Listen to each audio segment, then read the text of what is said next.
საქართველოს თავდაცვის ძალები არტილერიის დღეს აღნიშნავს. საიუბილეო ღონისძიებები ვაზიანის მეხუთე და ხონის მეექვსე საარტილერიო ბრიგადების სამხედრო ბაზებზე ჩატარდა. არტილერიის დღეს სამხედრო მოსამსახურეები უწყებრივი მედლებით და სამახსოვრო საჩუქრებით დაჯილდოვდნენ. თავდაცვის ძალების წარმომადგენლებმა საქართველოს ტერიტორიული მთლიანობისთვის ბრძოლებში დაღუპულ გმირთა ხსოვნას პატივი მიაგეს. საარტილერიო ბრიგადებმა კი სამხედროების ოჯახის წევრებსა და სკოლის მოსწავლეებს უმასპინძლებს სტუმრებს ბაზებზე გამოფენილი სამხედრო ტექნიკის დათვალიერებისა და გასართობ ღონისძიებებში მონაწილეობის საშუალება ჰქონდათ.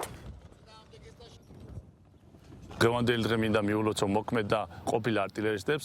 არტილერიის ქვედანაყოფების მნიშვნელობა თავდაცვის ძალებისთვის განსაკუთრებით მნიშვნელოვანია, რადგან მათ გადამწყვეტი როლი გააჩნიათ ქვეყნის თავდაცვის და სუვერენიტეტის დაცვის საქმეში. ეს ხე გვაძლევს შესაძლებლობას გავიხსენოთ ის არტილერისტები, რომლებმაც საქართველოს ემსახურენ ღირსებით და თავდადებით. ულოცავ ყველა არტილერიის აღნიშნულ დღეს, როგორც დასავლეთ სარდლობის საარტილერიო ქვედანაყოფებს, ასევე აღმოსავლეთ სარდლობის საარტილერიო ქვედანაყოფებს, უსურვებ მათ წარმატებებს, ჩვენ არტილერისტები ვამაყობთ აღნიშნული თარიღით და უსურვებ ყველა არტილერიის წინსვლას.